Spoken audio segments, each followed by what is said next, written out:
Today's topic is cave architecture.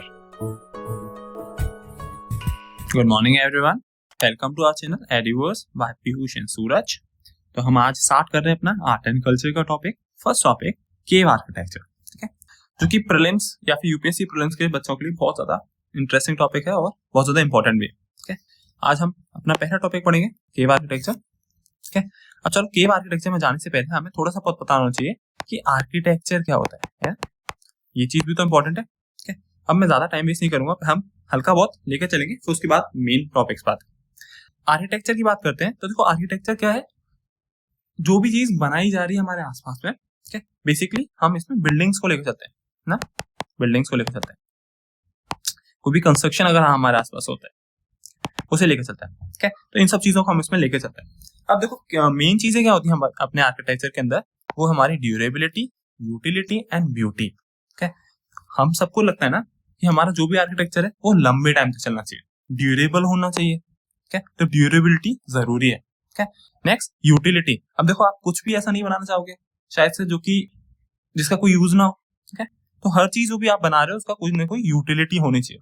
Next सुंदर लगना चाहिए, ये तो सबको ही पसंद है। ठीक है, सुंदर लगना चाहिए। ठीक है, तो इसीलिए सुंदरता के ऊपर भी काम किया जाता है। तो आर्किटेक्चर के हम 3 पिलर लेके चलते हैं, अपना ड्यूरेबिलिटी, यूटिलिटी एंड ब्यूटी। चलिए अब अपने केव आर्किटेक्चर पे चलते हैं। अब केव आर्किटेक्चर की बात करते हैं तो पहले थोड़ा हम टाइमलाइन लिख लेते हैं कि देखिए जिस टाइमलाइन को लेकर हम चलेंगे अपना। ठीक है, ये देखिए अगर आपने अपनी एंशिएंट हिस्ट्री कर रखी है तो आपको पता होगा कि सबसे पहले हम अपना प्री हिस्ट्री पढ़ते हैं। प्री हिस्ट्री पढ़ते हैं जिसमें हम पैलियोलिथिक एज, मेसोलिथिक एज वगैरह वगैरह अपने रॉक एज पढ़ते हैं। ठीक है, नेक्स्ट हमारा आता है आईवीसी वाला फेज आता है। ठीक है, आईवीसी के बाद हमारी वैदिक एज आती है,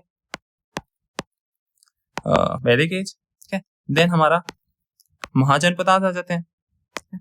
और ये सारी चीजें जहां तक है एक सीरियस एस्पिरेंट को पता होगा। ठीक है, आप लोग कर चुके होंगे। देन हमारा मौर्यन एज। ठीक है, एंड देन हमारा post Mauryas and Gupta, post Mauryas and Gupta and post Gupta. ठीक है, अब यही टाइमलाइन हम लेके चलेंगे। सॉरी फॉर द हैंडराइटिंग, थोड़ी सी खराब है, बस एडजस्ट कर लीजिए। आपको बस मैं एक रेफरेंस के लिए लेके चला बनाई है मैंने ये टाइमलाइन। ठीक है, अब देखिए प्री हिस्ट्री की बात करते हैं तो इस टाइम पे सीधी सी बात है केव्स तो थी। ठीक है, अब देखो हमें केव आर्किटेक्चर पढ़ना है, इसका मतलब ये नहीं कि हम स्टार्टिंग से लेके एंड तक की सारी केव्स ही पढ़ डालें। ठीक है, हम सिर्फ कुछ इंपॉर्टेंट केव्स को पढ़ेंगे जो कि हमारे पेपर के लिए इंपॉर्टेंट है, प्रीलिम्स के लिए इंपॉर्टेंट है। अब देखिए प्री हिस्ट्री के टाइम पे केव्स तो थी पर these are the natural caves. These are the natural caves. ठीक है, अब नेचुरल केव्स में तो बहुत सारी केव्स है, क्या हम सारी केव्स पढ़ेंगे? नहीं, सारी नहीं पढ़ेंगे। ठीक है, हम बस सिर्फ पढ़ेंगे जैसे कि कुछ इंपॉर्टेंट है, जैसे भीमबेटका। ठीक है, आपने बहुत सुना होगा भीमबेटका केव्स के बारे में। सप्तपारिणी केव्स, ठीक है, सप्तपारिणी केव्स, इनके बारे में हम पढ़ेंगे। ठीक है, सप्तपारिणी केव्स के बारे में पढ़ेंगे। ठीक है, देन हम जब आगे जाएंगे तो हमें मालूम पड़ेगा कि अपना रियल आर्किटेक्चर जो है, रियल केव आर्किटेक्चर जो स्टार्ट होता है वो अशोका के साथ होता है, क्योंकि वही था जिसने कि हमारा कह सकते हो कि रॉक आर्किटेक्चर स्टार्ट किया, रॉक कटिंग स्टार्ट करवाई, उसमें से केव्स बनाना स्टार्ट करवाया। ठीक है, तो अशोका के साथ ही हमारा केव आर्किटेक्चर रियल सेंस में स्टार्ट हो। ठीक है, तो आई थिंक आपको एक थोड़ा सा ओवरव्यू मिल गया है। हमने बस क्या देखा कि हम केव आर्किटेक्चर पढ़ेंगे, उस केव आर्किटेक्चर के अंदर हम स्टार्टिंग करेंगे कुछ नेचुरल केव्स को पढ़ के, जिनमें से भीमबेटका के बारे में बात करेंगे जो कि इंपॉर्टेंट टॉपिक है, इस पे क्वेश्चंस आ चुके हैं। सप्तपारिणी केव्स को देखेंगे एक बार। ठीक है, देन अपने रियल टॉपिक पे जंप करेंगे जिसमें हमारा पहला टॉपिक होगा अशोका के टाइम पे जो केव्स बनाई गई हैं, मौर्य के टाइम पे जो केव्स बनाई गई हैं। चलिए तो हम स्टार्ट करते हैं अपना रॉक कट आर्किटेक्चर। ठीक है, या फिर केव आर्किटेक्चर, दोनों ही बात सेम है। Indian rock cut architecture is diverse and found in greater abundance than any other form of rock cut architecture around the world. ठीक है, अब देखिए जब इंडिया का रॉक कट आर्किटेक्चर की बात करते हैं तो हमारे यहाँ पे बहुत सारी चीजें मिली हैं जो कि रॉक कट आर्किटेक्चर का एक बहुत ही मैग्निफिशेंट एग्जाम्पल है। ठीक है, जब बाकी वर्ल्ड में भी मिले हैं, ऐसा नहीं है मिले नहीं है, बट हमारे यहाँ पे बहुत ज्यादा नंबर है, करीब 1500 रॉक कट केव्स मिली हमें। ठीक है, तो ये बहुत बड़ा नंबर है। देखिए 1500 रॉक कट केव्स हमें मिलती है इंडिया में। Oldest surviving rock cut caves जो हम बात करते हैं वो है हमारी 12 केव्स में मिलती हैं, जो कि अशोका के साथ बनवाई जाएंगी। अभी हम आगे जाके इसे पढ़ेंगे। चलिए अब आगे बढ़ते हैं, जरा अर्ली केव्स पे आते हैं। अर्ली केव्स में कुछ नेचुरल केव्स थी जो कि लोकल इनहेबिटेंट जो थे वो यूज करते थे उस टाइम पे। ठीक है, these are the earliest caves used by the local inhabitants उस टाइम पे, जो कि रॉकेट चल रही थी तो लोग वहां पे रहते थे। और देखिए ये ऐसे पेंटिंग्स वगैरह बनाते थे। ये भीमबेटका की एक फोटो है। The native use such caves for different purposes like places of worship, shelters.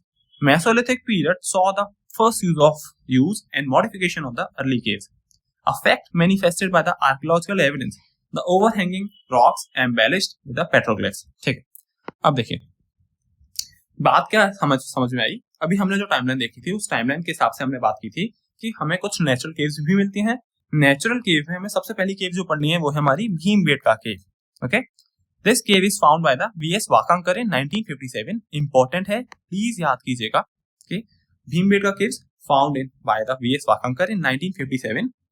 The Bhimbetka cave rock shelters are an archaeological site in central India that spans the prehistoric palaeolithic and mesolithic periods as well as historic period. ठीक है, अब देखो जितने लोग Asian history cover कर चुके हैं उनको तो ये पता होगा कि भीमबेटका जो है एक इंपॉर्टेंट आर्कियोलॉजिकल साइट है, क्योंकि हमें यहाँ पे पैलियोलिथिक से भी एविडेंसेस मिलते हैं, रॉक टूल्स मिलते हैं, हमें मेसोलिथिक से भी मिलते हैं, as well as historic period में भी मिलते हैं। ऐसा नहीं है कि उतना मिलते हैं, आगे भी मिलते रहते हैं। क्या तो एक इंपॉर्टेंट केव है, याद कर रखना है। It is founded by the V S Wakankar 1957। Okay, और है कहाँ पे? हमारा मध्य प्रदेश में। Exhibit the earliest traces of human life in India and evidence of the Stone Age declared as a UNESCO World Heritage Site। अब भीमबेटका जो है, क्योंकि देखो ये अर्लीस्ट एविडेंस है हमारा ह्यूमन लाइफ का इंडिया में भी और वर्ल्ड में भी। देखिए इसमें पेंटिंग्स भी की हुई है, ठीक है, इसीलिए यूनेस्को ने इसे वर्ल्ड हेरिटेज साइट डिक्लेयर किया था इन 2003। ठीक है, नेक्स्ट इंपॉर्टेंट पॉइंट आपका आ गया कि पहला वीएस वाकांकर ने फाउंड किया था, दूसरा UNESCO world heritage site declare किया गया था 2003 के अंदर। नेक्स्ट इज बहुत सारी चीजें, चलो इसे छोड़ सकते हैं हम कि it consist of 7 hills and, ठीक है, ये कुछ ऐसे फैक्ट्स हैं जो कि शायद नहीं पूछता यूपीएससी। लोकेशन देखिए, रायसेन डिस्ट्रिक्ट, होशंगाबाद, भोपाल, मध्य प्रदेश। ठीक है, तो district between Hoshangabad and Bhopal in Madhya Pradesh यहाँ पे पाई जाती हैं। It is about 40 kilometre south east of Bhopal in the foothills of Vindhya mountains. Okay, ठीक है, तो सम बेसिक्स हमने बात की भीमबेटका केव्स के बारे में। नेक्स्ट केव पे आते हैं अपने, वो है हमारे सप्तपाणिनी केव्स।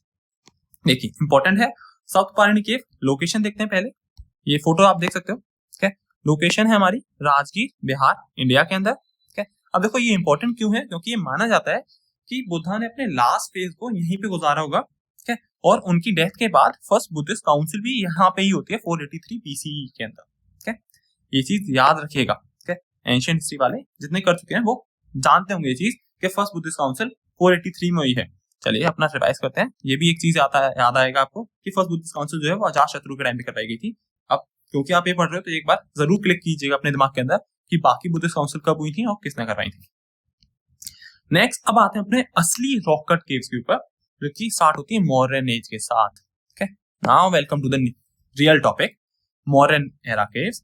अब मॉडर्न एरा केव्स के बाद देखो हमने स्टार्टिंग में ही टाइमलाइन के तरीके से समझा था कि जो रॉक कट केव्स है वो स्टार्ट हो रही है हमारी अशोका के साथ। ठीक है, तो अशोका ही था जिसे माना जाता है कि he is a real founder of rock cut architecture in India. ठीक है, अब देखो इन्होंने बनवाया क्या है, इनके यहाँ पे बिहार में ही 2 हिल हैं, बाराबर है नागोचनी हिल्स, उन्हीं के ऊपर काफी सारी केव्स बनाई हुई है। ठीक है, 7 केव्स हैं, ग्रुप है प्रॉपर, ठीक है, जो कि अशोका ने बनवाया। ठीक है, अब हमें इन्हीं के बारे में पढ़ना होता है कि ये हैं क्या। देखिए पहली चीज ये बाराबर केव्स जो है उनकी लोकेशन, तो देखो बाराबर एंड नागोचनी हिल्स है, ठीक है, जिन्हें हम नागोचनी केव्स बोल देते हैं कई बार, है मॉडर्न पीरियड से है। डिस्ट्रीब्यूशन देखें तो इसके अंदर 7 केव्स हैं, बाराबर एंड नागोचनी केव्स के अंदर 7 केव्स हैं। ठीक है, बाराबर के अंदर 4 एंड नागोचनी के अंदर 3। ठीक है, देखिए बाराबर केव्स को बनवाया है अशोक ने एंड नागोचनी केव्स को बनवाया है Dasharath, who is the grandson of Ashok. ठीक है, आई थिंक इतना क्लियर हुआ होगा। देखिए दोबारा एक बार रिपीट करते हैं, हमने पढ़ा कुछ नेचुरल केव्स, ठीक है, जो कि पहले से एग्जिस्ट करती थी, हमने नहीं बनाई थी, ह्यूमन मेड नहीं है, मैन मेड नहीं है। ठीक है, जिसमें हमने पढ़ा भीमबेटका केव एंड सप्तपाणिनी केव्स। उसके बाद हम शिफ्ट हुए कि जिसमें रॉक कट केव्स आती हैं जो कि अब बनवाई जा रही हैं, मैन मेड है। इसमें सबसे पहला नाम आता है अशोक। अशोक ने बारबर हिल को देखा, उसके ऊपर कुछ केव बनवा दी, जिसमें 4 केव्स उसने बनवाई थी। उन 4 केव्स को देखो कौन कौन सी थी वो भी देखेंगे, पर उससे पहले ये चीज याद रखना कि कौन रिलीजन से बिलोंग करती थी, वो थी आजीविका सेक्ट के लिए बनवाई गई थी। याद रखिएगा, क्योंकि कई बार कंफ्यूजन हो सकता है कि यहाँ पे वो बुद्धिस्ट कर देंगे, ठीक है, या जैनिस्ट कर देंगे, आपको ये चीज याद रखनी है। ठीक है, नेक्स्ट बाराबर के अंदर तो ये अशोक ने बनाई, ये तो अशोका ने बनाई, ठीक है, और ये दशरथ ने बनाई। ठीक है, ये दशरथ ने बनाई नागोचनी के अंदर। अब क्योंकि देखो ये 7 हैं, 4 बाराबर के अंदर, 3 नागार्जुनी के अंदर, इसीलिए इनको सबको मिला के हम बोलते हैं 7 घर। Okay, it's easy to remember. Okay, इसमें 7 केव्स हैं, 4 बाराबर हिल्स के ऊपर है, 3 नागार्जुनी केव्स के ऊपर है। इन सबको मिला के टोटल सम करोगे इतनी मैथमेटिक्स सबको आती है। देखिए, ठीक है, तो उन्हें हम 7 घर बोल देते हैं। एसोसिएटेड किससे? आजीविका सेक्ट से। केव्स और यूटिलाइज्ड बाय द एसेटेक्स फ्रॉम आजीविका सेक्ट। ठीक है, ये हमने बात की। अब देखो, आजीविका सेक्ट के अगर नाम आया ही है तो ये भी याद रखना कि इसे फाउंड किसने किया था? मकाली कौशला ने। ठीक है, अब देखिए इसके ऊपर हमें कुछ इंस्क्रिप्शंस भी देखने को मिलते हैं। ठीक है, जैसे कि हमें अनंत वर्मन का इंस्क्रिप्शन मिलता है जिसमें वो अपनी डेडिकेशन को शो करता है कृष्णा स्टैचू के सामने। उसके अलावा गुप्ता डायनेस्टी से बिलोंग करता हुआ एक इंस्क्रिप्शन देखने को मिलता है कर्ण चॉपर केव के अंदर। अब कर्ण चॉपर केव से आप कंफ्यूज मत होइएगा, बार-बार केव्स के अंदर ही हमें जो हमने पढ़ा कि 4 केव्स हैं, उनमें से एक हमारी लोमस ऋषि है, दूसरी हमारी सुदामा केव्स है, तीसरी हमारी कर्ण चॉपर है, एंड चौथी हमारी विश्वकर्मा केव है। ठीक है, तो देखो इजी है, कंफ्यूज नहीं होना कि हमने पढ़ा अशोका के टाइम पे रॉकेट आर्किटेक्चर स्टार्ट हुआ बाराबर एंड नागार्जुनी हिल्स के अंदर। बाराबर के अंदर अशोक ने 4 केव्स बनाई, उन चारों के नाम हमने पढ़ लिए, Lomas Rishi cave, Sudama cave, Karan Chaupar and Vishwakarma. Next Nagarjuni caves पे आते हैं। तो नागार्जुनी केव के अंदर हमने 3 केव पढ़ी थी। एक थी हमारी गोपी केव है, दूसरी हमारी वैदिथी केव है, तीसरी हमारी वैपिया केव है। ठीक है, इट्स इजी। चलिए आज इतना ही करेंगे, पर उससे पहले हम कुछ फीचर्स और बात करते हैं, उसके बाद इसे एंड करते हैं। आर्किटेक्चरल फीचर्स की बात करते हैं। पहला, caves are simple rectangular halls cut into the hills with a low level of ornamentation। अब देखो बेसिक सी चीज याद रखनी है, क्योंकि ये केव्स जो बनाई जा रही है वो मॉन्क्स के लिए बनाई जा रही है ना, आजीविका सेक्ट के मॉन्क्स के लिए बनाई जा रही है। अब जब मॉन्क्स के लिए बनाई जा रही है तो बहुत ज्यादा हाई लेवल ऑफ ऑर्नामेंटेशन तो नहीं होगा। ठीक है, तो ये चीज अशोक को भी पता था, इसीलिए लो ऑर्नामेंटेशन के साथ केव्स को रखा गया है। दूसरा पॉइंट क्या है? Glossy polished walls were reminiscent of Ashokan pillars. अब क्योंकि देखो अशोक के टाइम पे बनाई जा रही है तो अशोक को भी लगा होगा ना शायद कि अशोकन राजा है, प्रॉपर किंग है, कि तो मैं बिल्कुल ही सिंपल तो केव नहीं बना के दूंगा, तो उसने एक काफी पॉलिश्ड केव बनाई है, काफी शाइनी है। ठीक है, तो काफी तक वो मैच करती है अशोकन पिलर से। ठीक है, तो उसके टाइम की जो स्टाइल थी, अशोकन स्टाइल था कि हाँ मुझे चमकदार, बिल्कुल स्टाइलिश, स्मूथ आर्किटेक्चर बनाना पसंद है, तो वो चीज हमें इन केव्स के अंदर भी देखने को मिलता है। Divided into front hall for the worshippers and gathering and inner chamber for the monk residence and worship, possibly containing a stupa. अब देखिए ये बात कर रहा है कि जब हम केव के अंदर एंटर करोगे तो एक हमें एक स्ट्रक्चर देखने को मिलेगा, जो कि रेजिडेंस के लिए होगा, ले वर्शिपर्स के लिए, आप वहां जाके वर्शिप कर सकते हो। ठीक है, उसके साइड में ही एक हमें सर्कुलर हॉल भी मिलेगा जो कि मॉन्क्स के लिए होगा। ठीक है, ये मॉन्क्स के लिए होगा और ये हमारे मेडिटेशन कह सकते हो, वर्शिप के लिए, ले वर्शिपर्स के लिए। ठीक है, ले वर्शिपर्स के लिए। Okay, carvings on the facade. अब देखो फसाड, यहाँ पे एंट्रेंस की बात की जा रही है। Facade indicates replication of earlier would and thatch structures. देखिए फोटो देखते हैं, एक सेकेंड रुकिएगा। ये देखिए, ये जो इसका एंट्रेंस है, इस एंट्रेंस में जो कार्विंग की जा रही है वो कार्विंग काफी हद तक हमें ऐसा लगता है कि यार ये वुडन कार्विंग तो नहीं है कहीं। क्योंकि देखो स्टाइल इनका ऐसा ही है जैसे कि वुड पे कार्विंग की जाती है। तो इससे हमें क्या चीज मालूम पड़ती है? इससे हमें ये मालूम पड़ता है कि अशोका से पहले तक वुड आर्किटेक्चर ही प्रोमिनेंट था। तो जितने भी स्कल्पचर बनाने के लिए लोग आए हैं वो उनका हाथ वुडन आर्किटेक्चर में ज्यादा सेट है। ठीक है, तो जब उनसे बोला गया कि आपको रॉक पे बनाना है तो उन्होंने वो वुड की स्टाइल को ही रॉक पे कॉपी कर दिया। ठीक है, तो सिंपल इतना ही चीजें की गई है। अब देखिए इसमें कुछ और चीजें देखें तो ये हमारा चंद्रशाला है, ठीक है, जो कि हमें देखने को मिलता है। यहाँ पे अगर थोड़ा आप जूम करके देखोगे तो हमें मालूम पड़ेगा कि यहाँ पे एलिफेंट्स है। तो क्या आपको याद है कि हाँ अशोका जो था बुद्धिज्म से बिलोंग करता था, ठीक है, और बुद्धिज्म से बिलोंग करता था तो एलिफेंट एक इंपॉर्टेंट एस्पेक्ट है बुद्धिज्म का। ठीक है, तो हो सकता है उसने ये चीज रिपीट करने के लिए एलिफेंट को बनवा दिया गया है, पर ये चीज याद रखिएगा कि ये केव जो है वो आजीविका सेक्ट के लिए है। ठीक है, इसे बार बार मैं बोलता हूँ कि ताकि आप भूले ना। ठीक है, चलिए आज हमने एक छोटा सा टॉपिक कंप्लीट किया कि केव आर्किटेक्चर स्टार्ट किया था, उस केव आर्किटेक्चर में हमने पढ़ा कि मौर्यास के टाइम पे कितनी केव्स बनाई गई थी। एक बार सम अप करते हैं। हमने देखा केव आर्किटेक्चर कहां से स्टार्ट होता है, तो हमने कुछ नेचुरल केव्स पढ़ी। नेचुरल केव्स के अंदर हमने पढ़ा Bhimbetka caves which was founded by the V S Wakankar, ठीक है, 1957। ओके, नेक्स्ट फिर हमने पढ़ा सप्तपारणी केव्स, जिसमें हमने पढ़ा था कि वो केव हो सकती हैं जिनमें शायद बुद्धा ने अपना लास्ट फेज बताया होगा।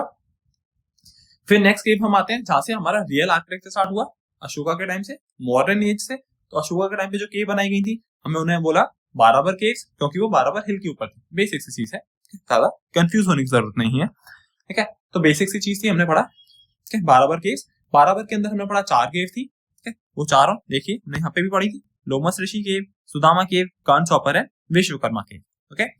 नागार्जुनी हिल्स के अंदर हमने पढ़ी थी 3 केव थी, गोपी केव, वैदिति केव है, वैपिया केव, ओके। फिर हमने पढ़ा था इसमें कुछ इंस्क्रिप्शंस हैं, ठीक है। अगर आप इसे भूल भी जाते हो तो कोई दिक्कत नहीं, पर ये जरूर याद रखिएगा कि बाराबर केव्स में 4 है, नागार्जुनी के अंदर 3 केव्स हैं, और ओवरऑल इन सबको मिला के हम बोल देते हैं 7 घर, ठीक है, 7 घर, ठीक है। तो ये चीज याद रखिएगा।